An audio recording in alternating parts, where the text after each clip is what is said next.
Okay, guys. Well, this is a first for me, and it's going to be a learning curve, obviously. So just kind of bear with me as I get better at this. So, first and foremost, you guys have probably seen me do a lot of lifts on the channel. And while that is a portion of what I would like to show you guys, the other portion is what I'm doing now. So, quick background. If you guys don't know, I'm a believer. Narrow path health is after Matthew 7 verses 13 and 14.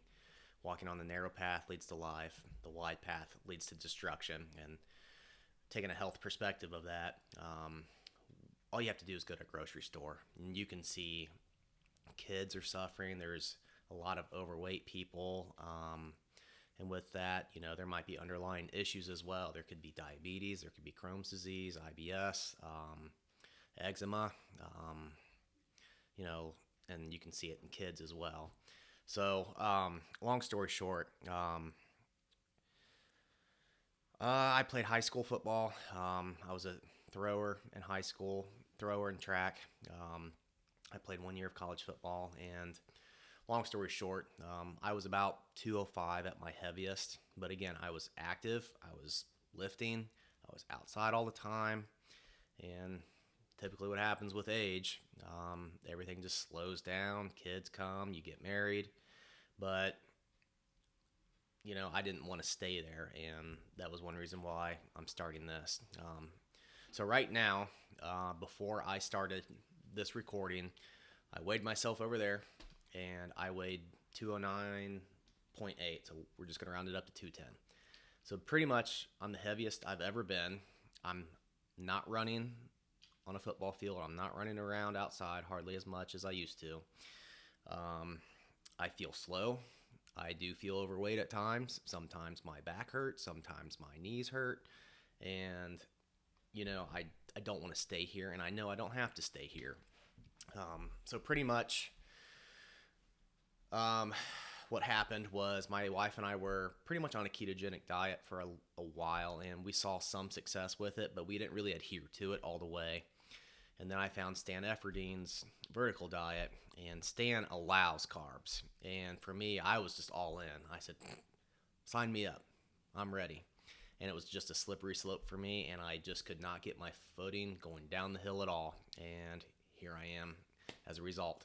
So I'm pretty much telling you guys I'm going back to a keto way of eating, and I'm just going to share the protocols that I'm going to do with you guys.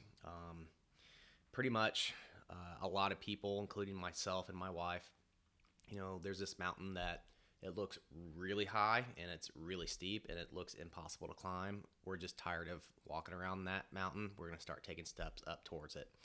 So everything I'm about to share with you guys is available online. I am regurgitating everything. Long story short, a ketogenic diet. It's a high fat, low carb.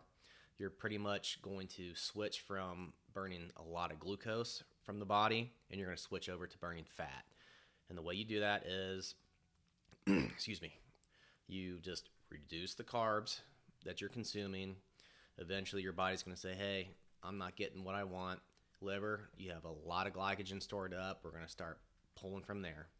And once that glycogen starts getting evaporated and depleted, the body starts switching to burning fat, and the liver starts to release ketones. The ketones are the body's preferred source of energy.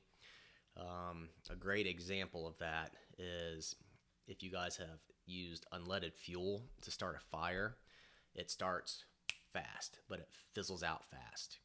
But if you use diesel fuel, it sparks and it stays ignited for a long duration of time. So it's a slow burn.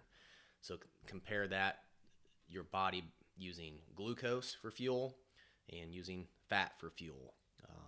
I liked the long continuous burn all the way through, and my wife felt great. I felt great, so we're going to go back to that as well. The other thing is pretty much once the ketones are released, your body kickstarts this autophagy, and pretty much all it is taking damaged, broken cells or sick cells, and it'll either wipe them out or it'll start the repair process.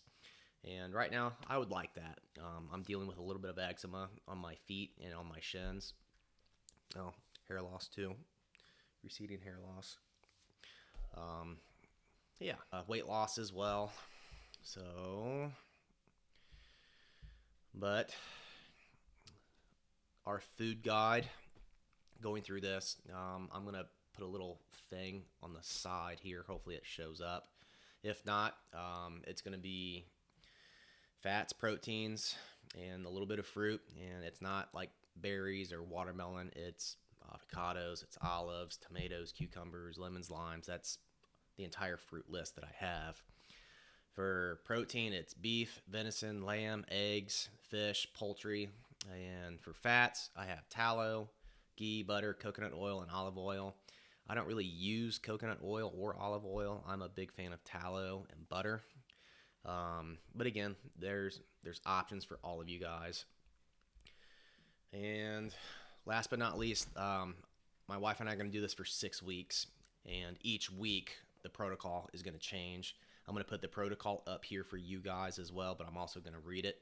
So pretty much for week 1, absolutely no snacking. That was a big pitfall for my wife and I. We snack a lot, but we're done doing it now.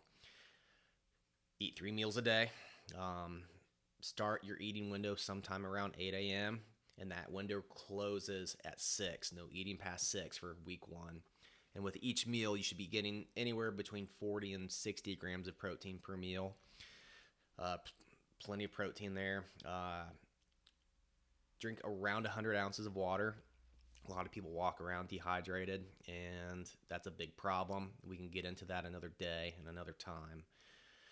But 100 ounces of water, and about 2 hours before bed, take a 10-20 minute walk. If you can do it barefoot, do it.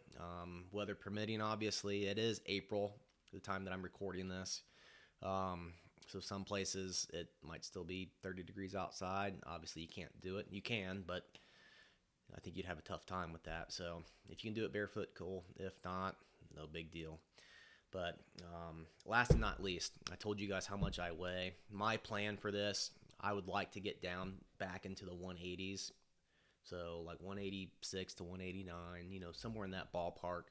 I feel like I would do very well there in the weight room. I would lean out quick, and I would just feel better. And hopefully, maybe some of those issues that I have go away. So this is a documentation of everything that we're going to be doing. And if you guys have any comments, questions, concerns, shoot them down below. Otherwise, yeah, thanks for tuning in. Follow along, and we'll post it all here. Thanks, guys. Take care.